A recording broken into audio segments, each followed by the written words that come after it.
Assalamualaikum warahmatullahi wabarakatuh. Salam sejahtera bagi kita semua. Selamat pagi, siang, sore, rekan-rekan yang saya hormati. Semoga kita semua selalu diberi kesehatan, keberkahan, dan kelancaran dalam setiap langkah. Amin. Di pasar tradisional, sebuah lapak kosong menyimpan misteri.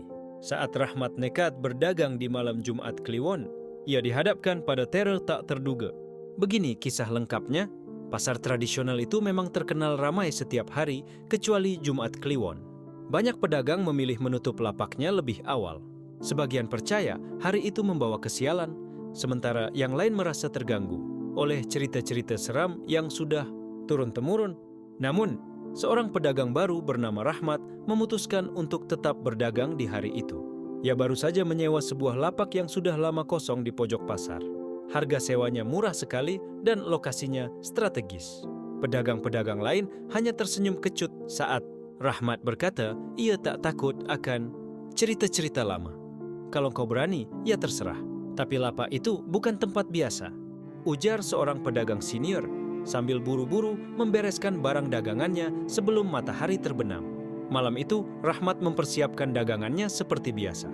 Ia menjual nasi goreng. Aromanya harum membuat orang-orang yang lewat tertarik.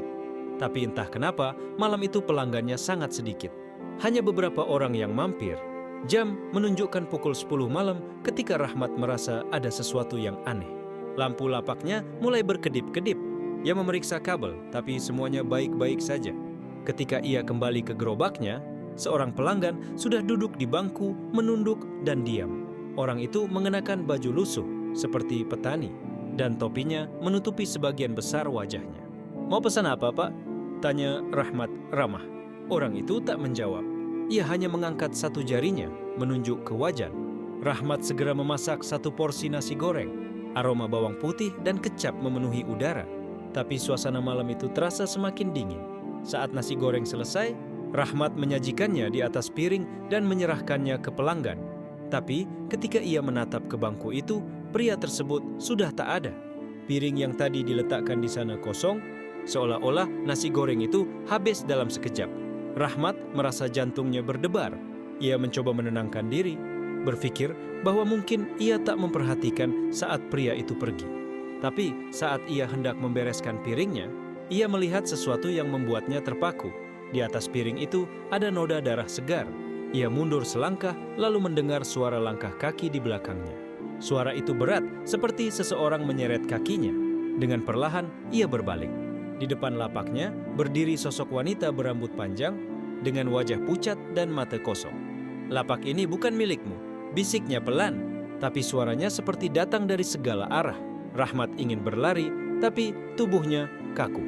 Wanita itu semakin mendekat, dan udara di sekitarnya terasa makin dingin. Ketika wanita itu mengangkat tangannya, Rahmat melihat bekas luka seperti goresan di pergelangan tangan, seolah-olah ia pernah diikat atau dirantai. "Aku menunggu mereka kembali," lanjut wanita itu. "Tapi mereka pergi dan meninggalkanku di sini." Rahmat tak mengerti apa yang dimaksud, tapi ia tahu ia harus pergi. Dengan gemetar, ia meraih tasnya, meninggalkan gerobak dan berlari sejauh mungkin. Keesokan harinya, Rahmat menceritakan kejadian itu kepada seorang pedagang senior. Wajah pedagang itu langsung berubah pucat. Lapak itu dulunya milik sepasang suami istri. Mereka berjualan makanan juga, tapi suatu malam, istri pemilik lapak itu tewas dibunuh di sana. Suaminya hilang entah kemana. Tak ada yang mau menempati lapak itu lagi sejak saat itu. Rahmat hanya bisa terdiam, mengingat wajah wanita itu dan kata-katanya. Ia tak pernah kembali ke pasar itu lagi. Dan gerobaknya ditemukan keesokan hari dalam keadaan rusak, dengan bekas goresan seperti cakaran di seluruh permukaannya. Lapak kosong itu tetap kosong, dan cerita tentang penunggunya terus menyebar di antara para pedagang, menjadi peringatan untuk tidak bermain-main di malam Jumat Kliwon. Seminggu berlalu setelah kejadian itu, Rahmat mencoba melupakan pengalaman menyeramkan di lapak kosong tersebut. Namun, setiap malam, bayangan wanita berambut panjang dengan wajah pucat terus menghantui pikirannya. Mimpi buruk datang silih berganti, membuat Rahmat sulit tidur. Satu malam, tepat pada Jumat Kliwon berikutnya, Rahmat terbangun dari tidur karena mendengar suara gemerincing, seperti piring-piring yang saling beradu. Ia yakin itu hanya mimpi, tapi suara itu semakin nyata. Dengan tubuh gemetar, ia mengikuti sumber suara yang ternyata berasal dari dapurnya. Saat Rahmat menyalakan lampu, ia terkejut melihat wajan dan piringnya berceceran di lantai. Lebih aneh lagi, aroma nasi goreng yang sama seperti di malam itu memenuhi udara. Di meja dapurnya, sebuah pesan tertulis dengan huruf-huruf yang tampak seperti dicakar. Kembali ke lapak itu, Rahmat merasa tubuhnya melemas. Ia tak ingin kembali ke pasar itu. Tapi rasa takut bercampur penasaran membuatnya berpikir ulang. Akhirnya, setelah merenung semalaman, ia memutuskan pergi ke lapak tersebut dengan harapan bisa menyelesaikan semuanya. Kembali ke lapak kosong, Rahmat tiba di pasar sekitar pukul 9 malam. Suasana pasar yang biasanya ramai sudah lengang, dan lapak di pojok itu masih berdiri seperti sebelumnya, gelap dan menyeramkan. Dengan langkah berat, Rahmat mendekati lapaknya yang kini dipenuhi debu dan daun-daun kering. Ia mulai membersihkan lapak itu sambil berbicara sendiri, mencoba mengusir rasa takutnya. "Aku datang kembali. Apa yang kau inginkan dariku?" ucapnya pelan. Tiba-tiba, angin dingin berhembus kencang, membuat lampu-lampu di sekitarnya berkedip. Lalu, terdengar suara langkah berat yang mendekat dari arah belakang. Rahmat membalikkan badan, dan di sana berdiri sosok wanita berambut panjang yang ia lihat sebelumnya. "Aku menunggu."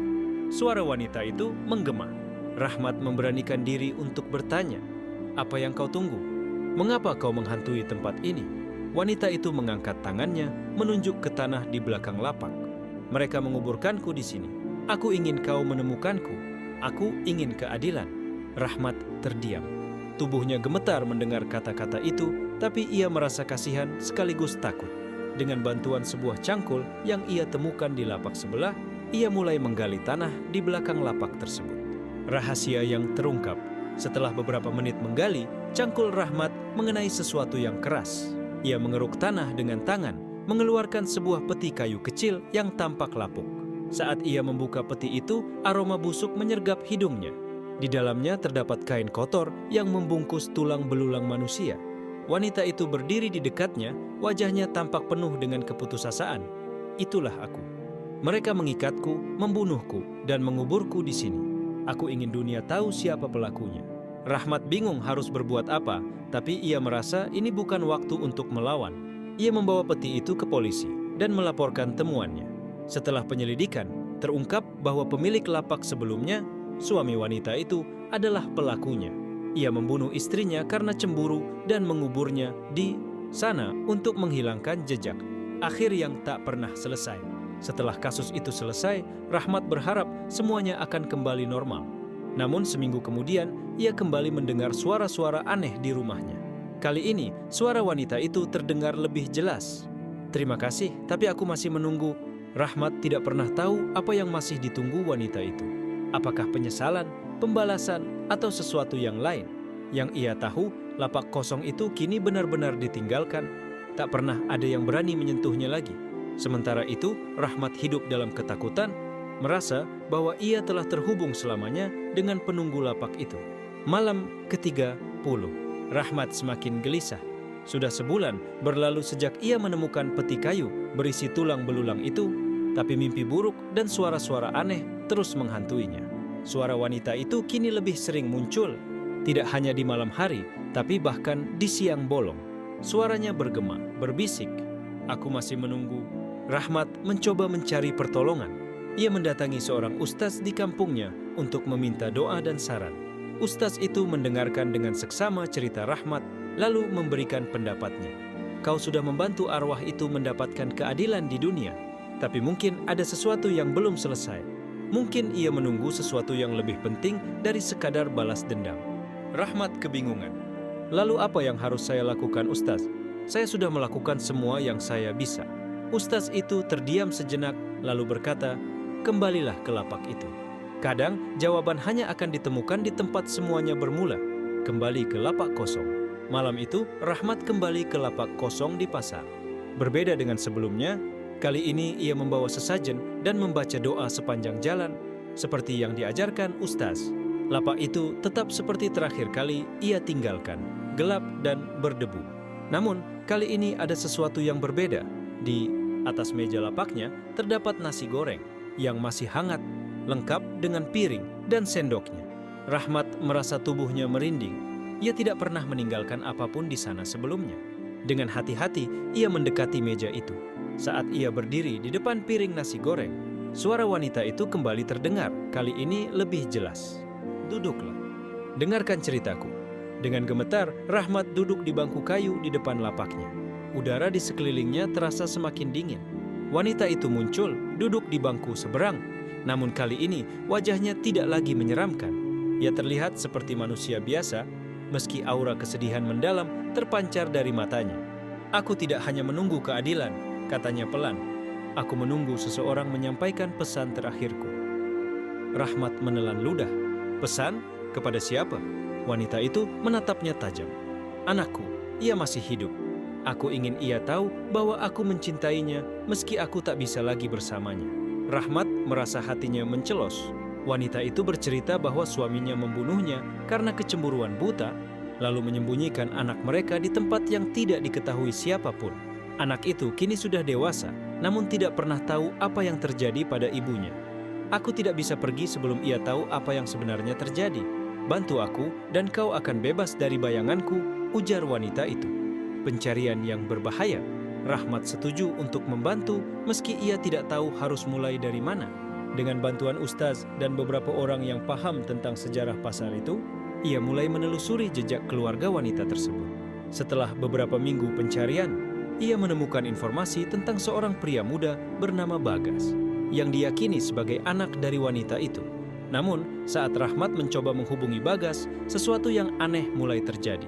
Ia merasa terus diawasi. Beberapa malam, ia melihat bayangan hitam besar di depan rumahnya. Benda-benda di rumahnya sering bergerak sendiri, dan suara berat seperti geraman memenuhi udara. Ustaz memperingatkan bahwa arwah wanita itu tidak sendirian. Ada kekuatan gelap yang tidak ingin Rahmat berhasil menyampaikan pesan tersebut. "Apa yang kau hadapi bukan hanya arwah penasaran. Ada energi jahat yang mencoba menghalangimu. Mungkin dari suaminya atau sesuatu yang lebih kuat," ujar sang ustaz. Malam setelah kedamaian, Rahmat merasa lega setelah berhasil membantu arwah wanita itu bertemu dengan anaknya. Namun, kelegaan itu hanya bertahan beberapa hari. Suasana hidupnya kembali normal, tetapi di dalam hatinya ada rasa tak nyaman, seperti sesuatu belum benar-benar selesai. Suatu malam, saat ia duduk di depan rumah sambil menyeruput kopi, angin dingin berhembus tiba-tiba.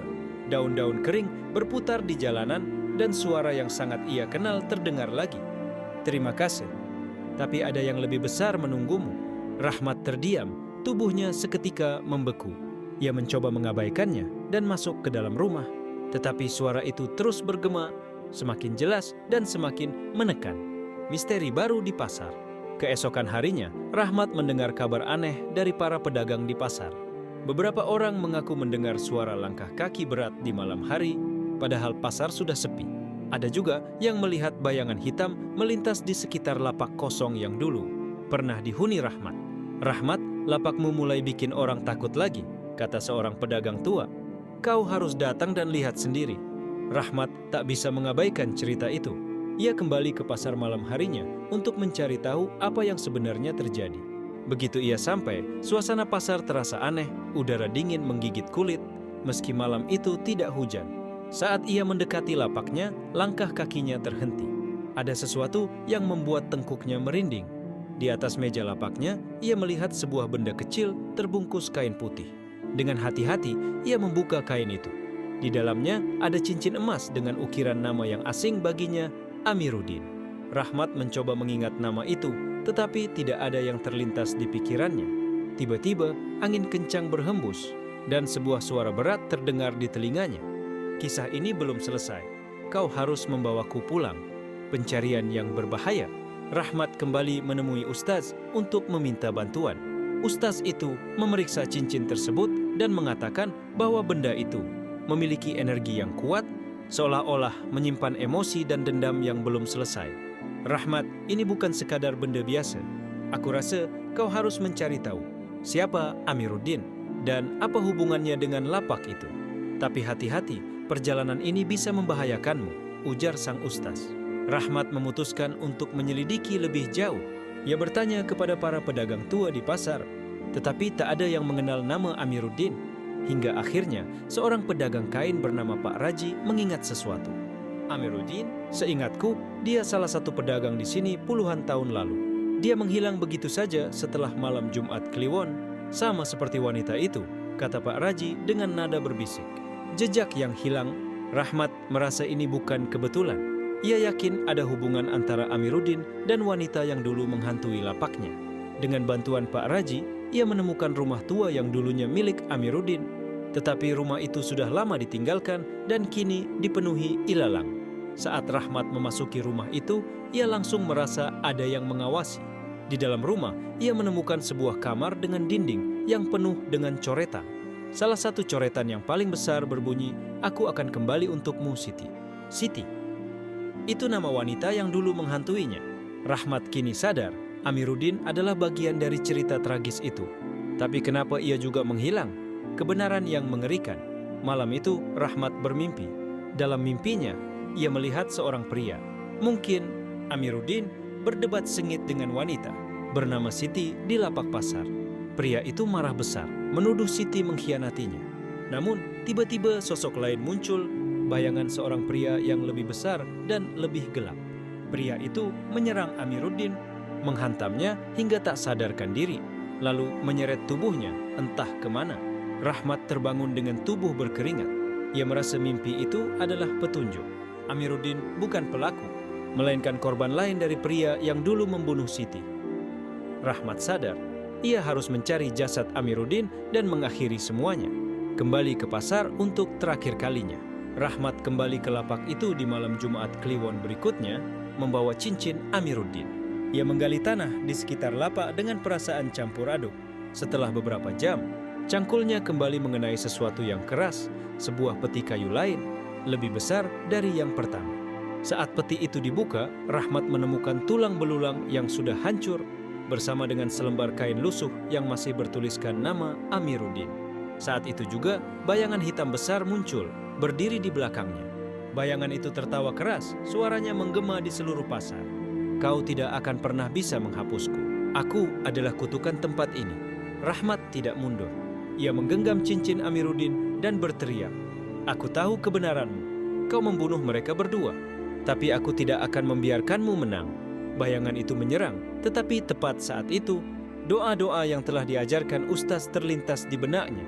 Rahmat mulai membaca doa dengan lantang, dan perlahan bayangan itu memudar, menghilang dalam jeritan yang memilukan. Akhir yang baru dimulai. Setelah kejadian itu, Rahmat merasa pasar mulai kembali tenang. Namun, di dalam hatinya, ia tahu ini belum selesai. Ia masih merasakan ada sesuatu yang mengintainya, sesuatu yang lebih besar dari sekadar arwah wanita dan Amiruddin. Bayangan baru di pasar. Malam setelah kejadian itu, Rahmat merasa seolah semuanya telah selesai. Lapak kosong itu tak lagi mengeluarkan aura mencekam, dan pedagang lain mulai merasa nyaman untuk berdagang di sekitarnya. Namun, Rahmat tetap dihantui firasat buruk. Pada hari ketiga setelah ia menemukan tulang belulang Amiruddin, seorang pedagang ikan, Bu Rini, datang dengan wajah pucat pasi. "Rahmat, semalam aku lihat ada sosok hitam besar di lapak itu. Tapi kali ini, dia tidak sendiri." Rahmat tertegun. Ia pikir semua sudah selesai, tetapi tampaknya kutukan di pasar itu lebih dalam dari yang ia bayangkan. Kabar dari masa lalu, Rahmat mendatangi Ustaz untuk mencari jawaban. Kali ini, Ustaz itu membawa seorang pria tua bernama Haji Karim, yang dikenal sebagai penjaga pasar puluhan tahun lalu. Haji Karim bercerita bahwa dulu, lapak itu tidak hanya menjadi tempat kejadian tragis bagi Siti dan Amiruddin, tetapi juga saksi bisu dari banyak kejadian aneh. "Lapak itu dulu adalah tempat orang-orang mencari penglaris," ujarnya. "Penglaris?" Rahmat mengerutkan kening. Haji Karim mengangguk. Banyak pedagang datang ke dukun di malam Jumat Kliwon, membawa barang dagangan mereka, tapi harga yang mereka bayar tak murah. Ada yang membawa benda, ada juga yang mengorbankan nyawa. Dari sanalah kutukan itu berasal. Rahmat merasa jantungnya berdegup kencang. Jika lapak itu memang tempat penuh energi gelap, maka peristiwa Siti dan Amiruddin hanyalah bagian kecil dari sesuatu yang jauh lebih besar. Kembalinya teror. Malam itu, Rahmat mendengar suara gemuruh di mimpinya.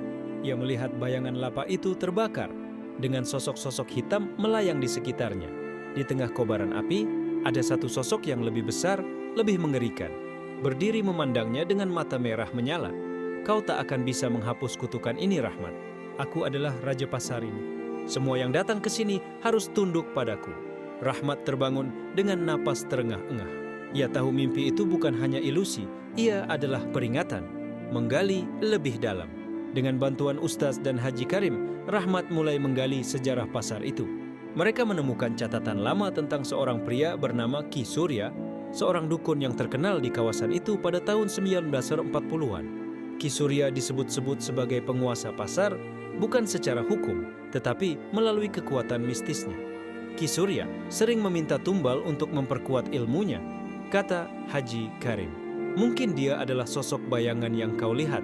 Rahmat sadar bahwa jika ia ingin mengakhiri kutukan itu, ia harus menghadapi Ki Surya, entah bagaimana caranya. Ritual pembersihan. Ustaz menyarankan untuk mengadakan ritual pembersihan di lapak kosong itu yang melibatkan doa-doa dan pembakaran benda-benda yang ditemukan di sana. Rahmat diminta untuk memimpin ritual itu karena ia sudah terhubung dengan kutukan tersebut. Malam Jumat Kliwon, Rahmat, Ustaz, Haji Karim, dan beberapa warga yang berani berkumpul di lapak itu. Mereka menyalakan api unggun kecil dan mulai membakar benda-benda dari masa lalu, kain dari Peti Siti, cincin Amiruddin, dan beberapa barang yang ditemukan di lapak. Namun, saat api menyala, angin kencang tiba-tiba berhembus. Udara di sekitar mereka menjadi berat dan bayangan besar muncul di belakang lapak. Suara Ki Surya bergema, menggelegar seperti guntur. Beraninya kalian mengusik tempatku. Sosok hitam itu melayang di atas mereka, membawa aura mencekam yang membuat semua orang mundur ketakutan. Rahmat tahu, ini adalah momen yang menentukan. Pertempuran spiritual. Dengan keberanian yang tersisa, Rahmat melangkah maju, menggenggam kitab doa yang diberikan Ustaz. Ia mulai membaca ayat-ayat dengan lantang, suaranya bergetar, tetapi ia terus melanjutkan. Ki Surya melayangkan bayangannya, mencoba menekan Rahmat dengan kekuatan gelapnya. Namun, cahaya dari doa-doa Rahmat perlahan menghalau bayangan itu. Sosok-sosok hitam kecil yang mengelilingi lapak mulai menghilang satu persatu, seperti debu yang ditiup angin. Ki Surya mengerang marah, mencoba melawan dengan sisa kekuatannya. Tetapi pada saat itu, sebuah suara lembut terdengar dari arah lapak. Selesai sudah, Ki Surya. Rahmat melihat sosok Siti dan Amiruddin berdiri bersama, tersenyum. Mereka memegang tangan satu sama lain, membentuk cahaya terang yang menyilaukan. Cahaya itu menyapu Ki Surya, membuatnya menghilang dalam jeritan terakhir. Awal baru. Setelah malam itu, pasar kembali tenang. Lapak kosong itu akhirnya dihancurkan dan dijadikan tempat untuk mushola kecil, seperti yang disarankan Ustaz. Rahmat merasa hidupnya kembali normal. Namun, di hatinya, ia tahu pasar itu akan selalu memiliki sejarah gelap yang sulit dihapuskan sepenuhnya. Pesan dari mimpi. Seminggu setelah lapak itu dihancurkan, Rahmat mulai merasa ada sesuatu yang aneh. Setiap malam, ia bermimpi tentang sebuah pasar yang tidak ia kenal.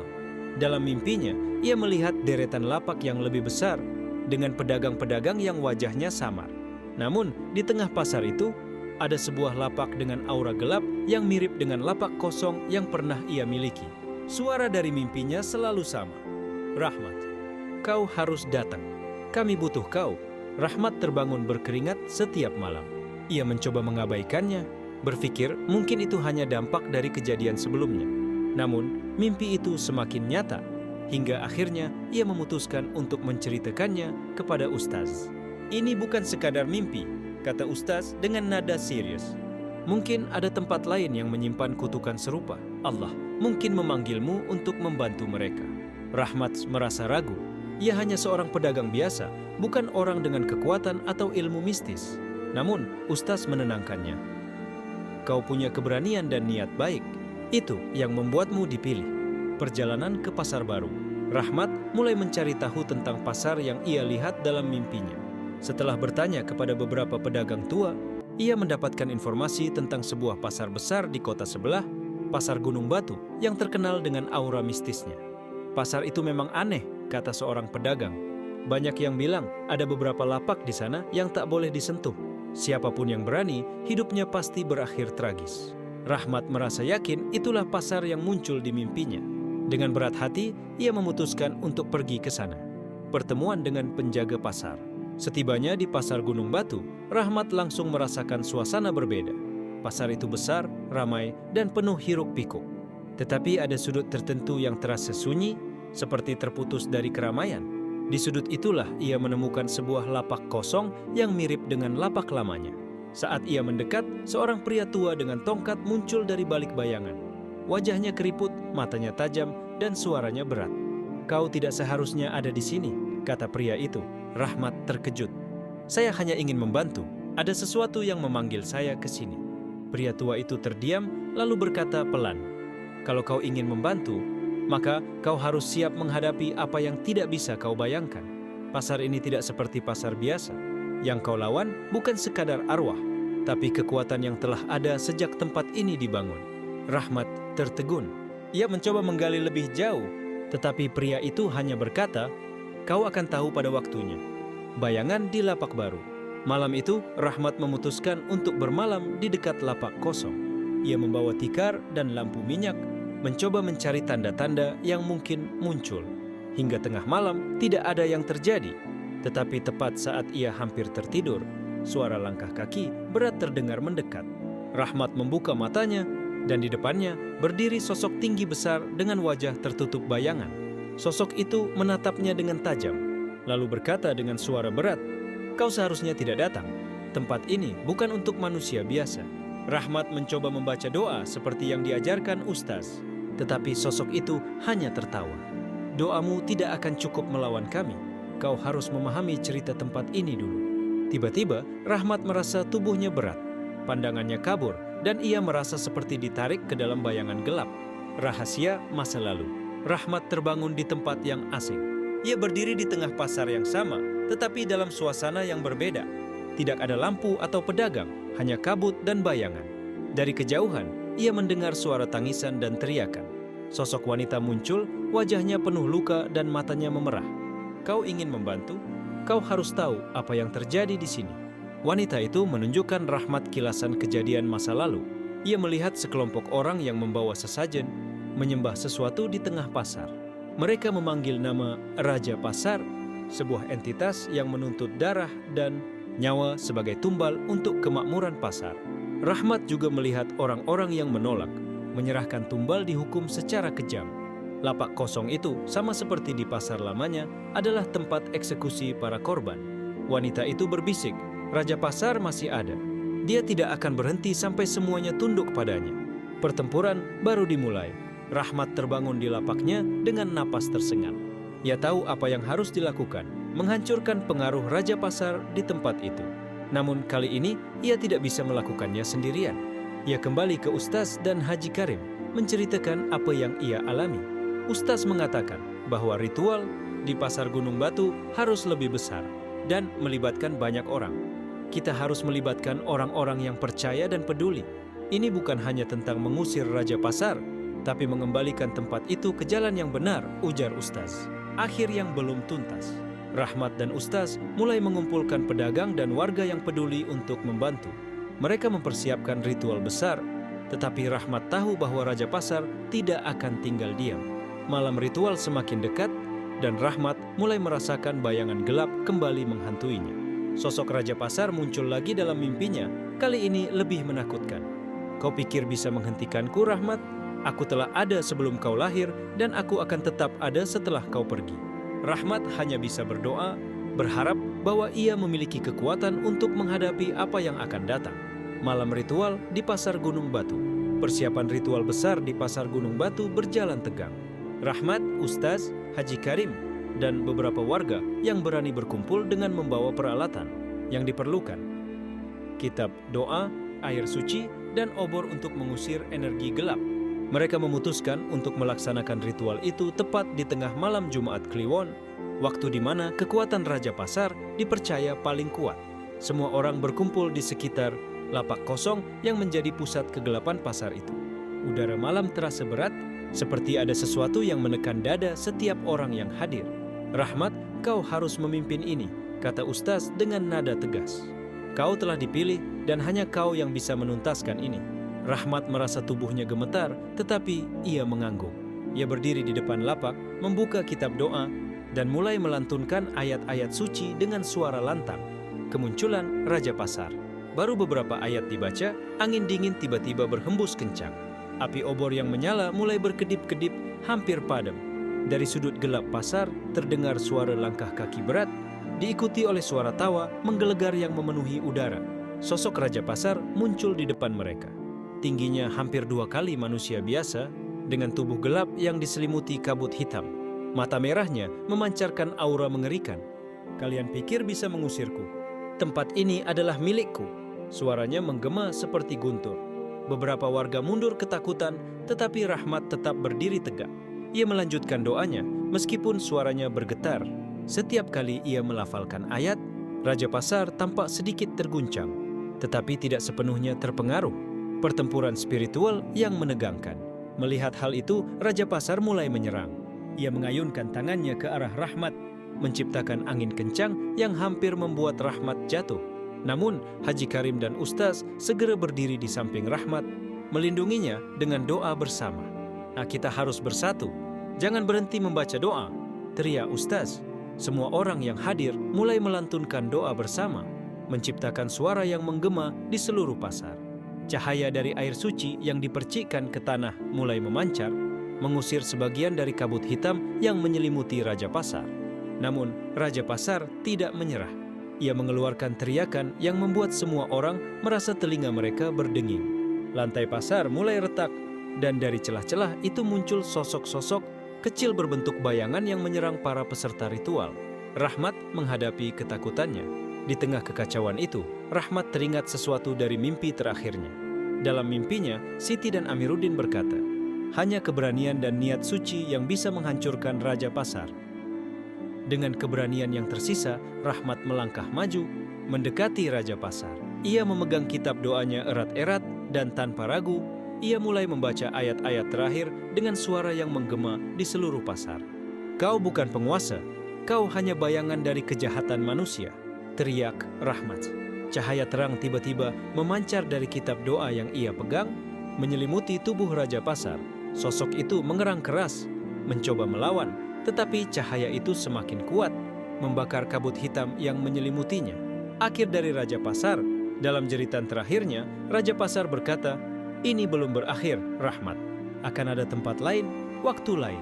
Aku akan kembali. Sosoknya akhirnya menghilang, menyisakan keheningan yang mencekam. Semua orang terdiam, tidak percaya bahwa mereka berhasil mengusir Raja Pasar. Namun, Rahmat tahu ini bukan kemenangan penuh. Kata-kata terakhir, Raja Pasar menghantui pikirannya. Awal dari misi baru. Setelah ritual selesai, pasar Gunung Batu mulai kembali normal. Lapak kosong itu dihancurkan dan dijadikan tempat doa bersama oleh para pedagang. Namun, Rahmat tidak bisa sepenuhnya tenang. Beberapa minggu kemudian, ia kembali bermimpi. Kali ini, ia melihat pasar lain yang tidak ia kenal, dengan aura gelap yang mirip dengan pasar Gunung Batu. Suara dari mimpinya berkata, Rahmat, perjalananmu belum selesai, masih banyak yang membutuhkanmu. Rahmat sadar bahwa ini bukan hanya tentang pasar tempat ia berdagang, tetapi tentang sesuatu yang lebih besar. Mungkin tugasnya adalah membantu menghapus kutukan yang telah lama menghantui tempat-tempat perdagangan di berbagai daerah. Bayangan dari masa lalu. Rahmat tidak bisa mengabaikan panggilan dari mimpi itu. Ia tahu bahwa perjalanan ini bukan hanya tentang dirinya, tetapi juga tentang menyelamatkan tempat-tempat yang masih dikuasai oleh kegelapan. Ia menceritakan mimpinya kepada Ustaz dan Haji Karim, berharap mendapatkan bimbingan. Rahmat, kata Ustaz dengan penuh keyakinan, ini adalah tugas yang Allah berikan kepadamu. Kau tidak akan sendirian. Kami akan membantumu, tapi kau harus memimpin. Hanya kau yang bisa melihat tanda-tandanya. Rahmat mengangguk meskipun ia tahu beratnya tanggung jawab itu. Beberapa hari kemudian, ia mulai bersiap untuk perjalanan baru. Ia membawa kitab doa, air suci, dan sebuah tongkat kayu yang diberi doa perlindungan oleh Ustaz. Rahmat juga mengajak beberapa warga yang bersedia menemaninya, termasuk Haji Karim. Mereka memutuskan untuk mengikuti petunjuk dalam mimpi Rahmat. Perjalanan itu membawa mereka ke sebuah desa terpencil yang dikenal dengan nama Pasar Kliwon, tempat yang mirip dengan gambaran dalam mimpi Rahmat. Sesampainya di sana, mereka disambut oleh penduduk yang tampak gelisah. Pasar Kliwon yang dihantui. Pasar Kliwon terlihat suram. banyak lapak yang kosong dan pedagang yang tersisa tampak ketakutan. Ketika Rahmat mencoba bertanya, seorang wanita tua bernama Embok Sari menjelaskan, sudah bertahun-tahun pasar ini dihantui oleh makhluk yang disebut si penjaga. Setiap malam Jumat Kliwon, suara tawa dan jeritan terdengar dari arah pasar. Rahmat merasakan hawa dingin yang familiar. Ia yakin si penjaga adalah salah satu sekutu Raja Pasar.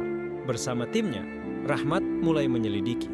Mereka menemukan bahwa pusat kegelapan berada di sebuah sumur tua di tengah pasar yang konon menjadi tempat pengorbanan zaman dahulu. Malam ritual dimulai lagi. Malam Jumat Kliwon tiba. Rahmat dan timnya bersiap melaksanakan ritual. Sama seperti di pasar Gunung Batu. Mereka berkumpul di sekitar sumur tua dengan peralatan doa dan obor. Saat Rahmat mulai melantunkan ayat suci, sumur itu mulai mengeluarkan kabut tebal diikuti suara gemuruh. Sosok si penjaga muncul. Berbeda dengan Raja Pasar, wujudnya adalah seorang pria berjubah hitam dengan wajah pucat yang menyerupai topeng. Ia membawa tongkat besar dan mata yang memancarkan api biru. "Kau berani datang ke tempatku, manusia kecil?" Suaranya rendah tapi menusuk. Rahmat tidak gentar. Ia melanjutkan membaca ayat-ayat suci diikuti oleh timnya. Namun, kali ini kekuatan si penjaga terasa jauh lebih besar. Ia mengayunkan tongkatnya, menciptakan gelombang energi yang membuat beberapa orang terjatuh. "Rahmat, hati-hati!" teriak Haji Karim yang mencoba menangkis serangan itu dengan air suci. Rahmat menggunakan tongkat suci. Di tengah pertempuran, Rahmat teringat tongkat kayu yang diberi doa perlindungan oleh Ustaz. Ia mengangkat tongkat itu dan mengarahkannya ke si penjaga. Dengan keyakinan penuh, ia membaca ayat-ayat suci yang paling kuat. Cahaya dari tongkat itu tiba-tiba memancar melingkupi tubuh si penjaga. Sosoknya mengerang, mencoba melawan, tetapi cahaya itu terlalu kuat. Tongkat yang ia bawa terjatuh dan tubuhnya mulai menghilang perlahan. "Kau hanya mengusirku sementara," bisiknya sebelum menghilang sepenuhnya. Ketika kabut menghilang, suasana pasar kembali tenang. Penduduk yang menyaksikan kejadian itu menangis haru, berterima kasih kepada Rahmat dan timnya. Pertemuan dengan bayangan lain. Setelah berhasil mengusir si penjaga, Rahmat mulai merasa bahwa perjalanan ini masih jauh dari selesai. Di malam harinya, ia kembali bermimpi. Kali ini, ia melihat sebuah kota besar dengan gedung-gedung tinggi, di mana pasar modern diganggu oleh sosok besar berbentuk naga hitam. "Rahmat," suara dalam mimpinya berkata, "semakin banyak tempat yang membutuhkanmu. Kegelapan ini menyebar dan tugasmu adalah menghentikannya." Rahmat terbangun dengan keringat dingin. Ia menyadari bahwa setiap tempat memiliki cerita dan musuh yang berbeda. Bersama timnya, ia bertekad untuk melanjutkan perjalanan, membawa terang ke tempat-tempat yang telah lama diselimuti kegelapan. Sang penjaga kegelapan baru. Rahmat menatap langit malam yang gelap di atas desa Pasar Kliwon. Angin dingin berembus, membawa aroma yang asing, seperti campuran tanah basah dan besi berkarat. Penduduk desa masih berkumpul di sekitar mereka. Sebagian menangis lega setelah makhluk si penjaga berhasil diusir. Tapi bagi Rahmat, ada sesuatu yang belum selesai. Rahmat, Haji Karim menghampirinya. "Kita memang menang malam ini, tapi aku bisa melihat di matamu, ini belum selesai kan?" Rahmat mengangguk pelan. "Tidak, aku merasa kegelapan ini lebih besar dari yang kita lihat. Si penjaga hanya seorang prajurit. Di balik semua ini ada sesuatu yang jauh lebih kuat." Sebelum ia sempat menjelaskan lebih lanjut, suara tawa pelan terdengar dari arah sumur tua yang kini kosong. Suara itu terdengar seperti ratusan suara kecil yang berbicara sekaligus, menyeramkan dan menusuk hati. Dengar itu. Boksari yang berdiri di belakang berteriak ketakutan, tangannya gemetar. Dari dalam sumur muncul sesuatu yang berbeda. Sebuah bayangan gelap merayap naik, berbentuk seperti asap tebal yang terus bergerak. Tidak ada wujud fisik, tetapi energi yang dipancarkannya membuat semua orang mundur beberapa langkah. Rahmat merasakan hawa dingin menusuk tulang. "Itu bukan makhluk biasa," gumamnya. "Pesan dari alam gaib." Rahmat menatap bayangan itu. Kali ini, ia tidak merasakan ketakutan seperti sebelumnya, tetapi ada rasa penasaran yang mendalam. Ia melangkah maju mendekati sumur. "Rahmat, hati-hati!" teriak Haji Karim. Bayangan itu tidak menyerang, melainkan berbicara dengan suara yang dalam dan menggema, seolah berasal dari seluruh penjuru. "Rahmat, kau tidak akan menang melawan kami. Dunia ini telah lama menjadi milik kami. kau hanyalah seorang manusia kecil yang mencoba menentang takdir. Tapi aku akan memberimu pesan." Rahmat mengepalkan tangannya, mencoba menenangkan detak jantungnya yang berdegup cepat. "Apa pesanmu?" Bayangan itu perlahan membentuk lingkaran, seperti portal yang memperlihatkan tempat lain. Di dalamnya, Rahmat melihat sebuah kota besar dengan pasar modern yang penuh dengan cahaya neon, tetapi di tengah gemerlap itu ada sesuatu yang salah. Wajah-wajah orang-orang di sana tampak kosong, seperti boneka tanpa jiwa. "Pasar ini adalah milik kami berikutnya," lanjut bayangan itu. "Jika kau benar-benar ingin melawan kami, temui kami di sana. Tapi ingat, setiap langkahmu hanya membawa lebih banyak kehancuran." Bayangan itu kemudian menghilang, meninggalkan keheningan yang mencekam. Awal perjalanan baru. Keesokan harinya, Rahmat memutuskan untuk berdiskusi dengan Ustaz dan Haji Karim. Ia menceritakan penglihatannya tentang kota besar dalam portal itu.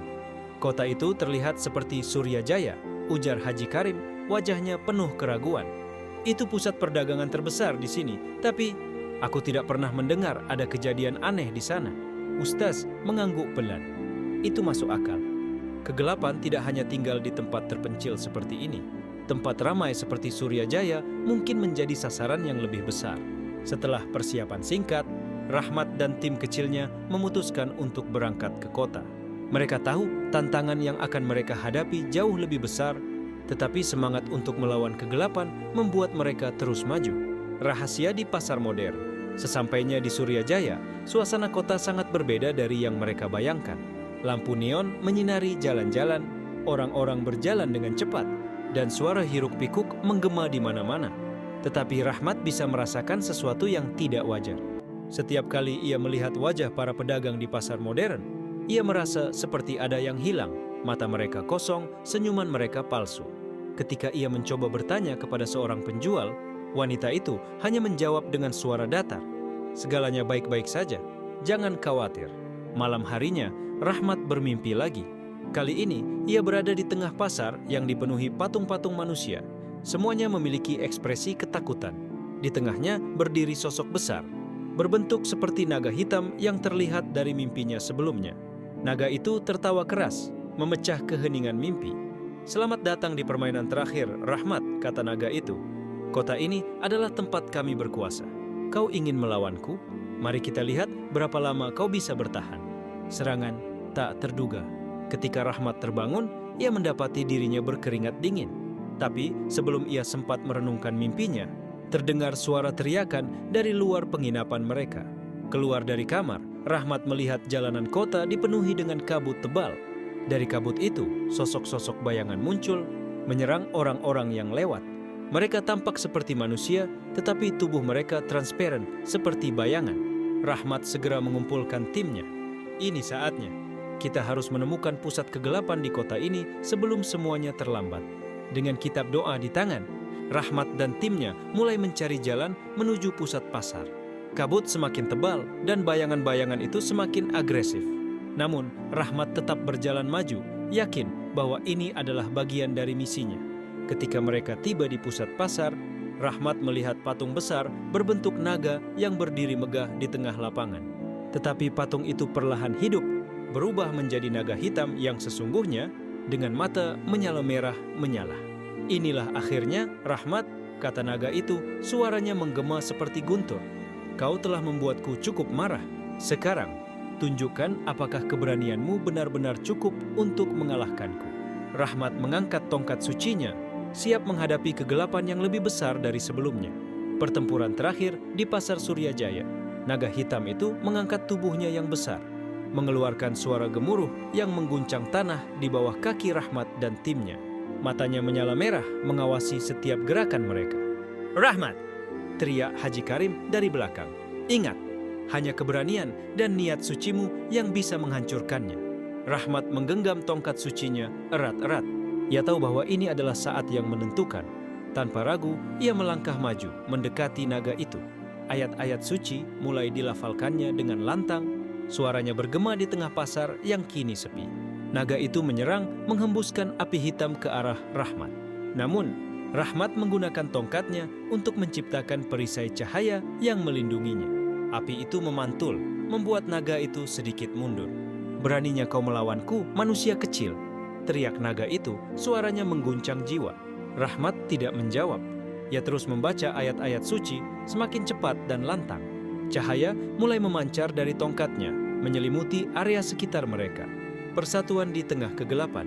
Melihat Rahmat yang hampir kewalahan, Haji Karim, Ustaz, dan warga yang ikut bersamanya mulai melantunkan doa bersama. Suara mereka bergabung menjadi satu, menciptakan harmoni yang membelah udara. Naga itu meraung kesakitan, mencoba melawan, tetapi cahaya yang diciptakan oleh doa-doa itu semakin kuat.